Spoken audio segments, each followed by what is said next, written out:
Hello, I'm Conor Nolan, and my business partner David Wall is on the other side of the screen. That's me. Conor and David is a graphic design studio that we set up a little over 7 years ago. We're made up of ourselves and an extremely talented and hard-working team, some of which are here today. The other guys are over in London at a design conference, the lucky guys. They're probably in bed at the moment. The conference, I think, starts at a little bit more of a reasonable time than this. So yeah, as a studio, can I be heard, yeah? I can hear you. Excellent. We're a graphic design studio, as Conor was saying, and I suppose our work encompasses print design for screens, so the web and phones and whatnot. And we try and approach, we work for amazing clients, and we try and do work that's useful and beautiful, or both. So I suppose kind of as designers, we're very concerned with the visual and with the way things look, but probably between myself and Conor, the discussions that we'd have more often than not aren't really about how things appear, but how they work, or the processes that go into making them. And I think that's one of the reasons we really always enjoy going to talks, because particularly of people actually who work in fields that aren't exactly the same as our own, because it's always an opportunity to take something away that they've spoken about, that you can kind of bring back to your own work, and yeah, or even just hear something interesting, or get a new perspective on what you do, or get some free coffee and pastries, or get up really early. So today we're not going to talk about our work specifically. Scott. Scott would be Scott is our handy person there to click on, because our clicker doesn't work. So we're not going to talk about our work specifically. We're going to talk about connecting and plucking ideas and observations from really interesting talks and things that we've come across over the years, and I suppose how that underpins our work in general, and our graphic design in general. So yeah, I think like it's going to be a short talk, but hopefully maybe we'll have a bit of chat afterwards, and hopefully not kind of awkward, any questions, pauses, so maybe think of some really good questions while we're talking. So the first thing that we'd like to talk about, or I suppose that we thought about when we were talking about connecting, was that kind of well-worn truism that we live in an ever more connected world. And I suppose in the field that we work in particularly, you're conscious of the internet and all that kind of stuff. I went to a really good talk given by Paul Adams, who's the head of product design at an Irish startup called Intercom. And he's kind of from a product design background and has worked in a variety of places, Facebook, Google and whatnot. And he talked about the future of networking and the future of the internet.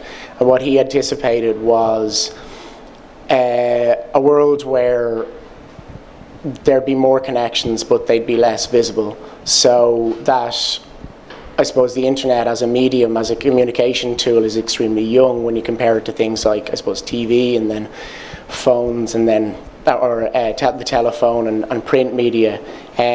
So we're in the really early stages where the kind of medium is really apparent, and it's a very tangible thing that you can point at and say it's there. But he anticipated, I suppose, a future where the more ubiquitous the network would become, the less remarkable it would be. So I suppose an example of that is you go into a hotel to check in, and your first thought nowadays is, do they have Wi-Fi? It's not, do they have a bed? It's that kind of train of thought. So the act of connecting is as typical as something like running water or electricity. It just becomes part of your everyday life, part of your kind of physical being. So this potential future is really exciting. And I suppose because we're very familiar with it, in the future we kind of feel like there will be no technology to learn. Essentially, if you think about, some of you may have kids or nieces or nephews, and stick an iPad or a tablet or a smartphone in front of them, there's almost no there's no having to teach them. They've learned through observation, through this kind of wonderful thing. You're sitting down at breakfast and suddenly they're tapping away and swiping and all of these gestures. They've learned through observation and through listening to you. In the future, this kind of technology will be part of your physical being. It'll be an inherent thing. So it's always really been that way, and I suppose as you walk down the street, for example, you're constantly giving off these unconscious thousands of signals, and passers-by are picking up those signals and making very quick decisions on who you are, what you're like as a person, and they themselves are in turn giving off thousands of other signals, which you're picking up. So we're constantly connecting and communicating with a very complex story, and one that we're sharing with everybody around us. So for this kind of storytelling and for the more traditional kind, it's become more about how we shape our lives. So it's become more ingrained in how we are as physical beings. There's our favourite story. Yeah. Volume 1 sold out. Yeah. So, I suppose the idea that connecting with the other people is human nature and exists beyond technology makes a lot of sense. But I suppose another aspect of connecting with people, or connecting, is our own internal connections. I suppose, and when we think about connecting, it's often to a kind of a shared consciousness, but our individual consciousness is a network too. Even though we think of ourselves as individuals, as singular beings, really our experience of the world and consciousness itself is actually, it's a network. It's a series of things connecting in our brains and in the rest of our bodies. There was, and again I'm going to refer to another really good talk. It was Barbara Ann Harkin, who's the curator of education at the Butler Gallery, in a talk organised by Pivot Dublin a few years ago, and she spoke about her work with Alzheimer's patients and people with dementia, and she used conversations about art to kind of bypass the kind of short-term memory, so that they could use reactions and conversations and responses to art as mechanisms to get straight into the kind of memory banks in your brain. And Barbara spoke about the hippocampus. Sorry, Scott, next slide again. This is the hippocampus. Not a very biologically accurate representation of the hippocampus. But the hippocampus basically is, it's part of your brain, and it's the librarian in your head. It takes the information that you consume, the vast quantity of it, and it sorts it in the different parts of your brain, and it also then kind of retrieves it for you. So it's hugely important in memory forming and memory retrieval. And it's the thing that connects certain smells to memories of events, or sounds and sights.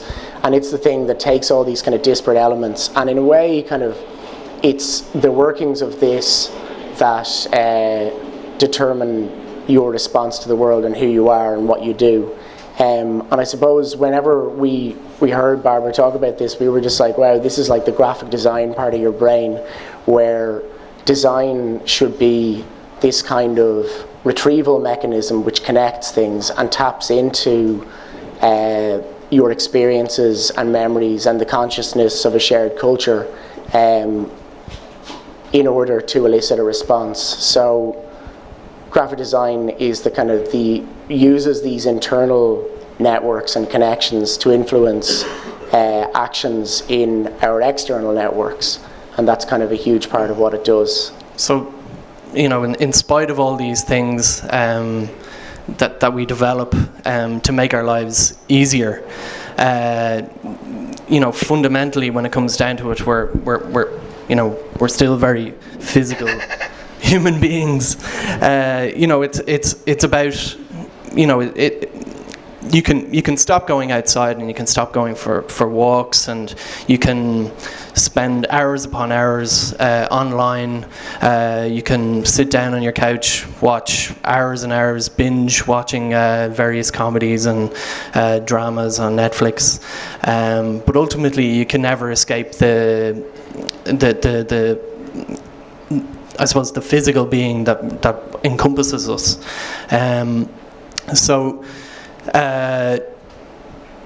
Every generation, I suppose, thinks of itself as, a brave new world, but ultimately nothing is changing. And the impulse to connect is, part of our consciousness, deeply part of our consciousness, and the human condition is quite an ever-connected one. And I think as the connections, the most meaningful connections to us, and the ones that are most important to us, are still the personal ones, and the personal relationships that we have, and then the internal workings of ourselves that dictate them. So really, the way that we think of this as creative people, which I'm sure loads of you are, that in our work, that these are the connections that we have to try and fully understand, the internal ones and the external ones, and to understand them, to exploit them, and sometimes to create them, both in ourselves and through our work. So that's what we think about connections. Thanks very much.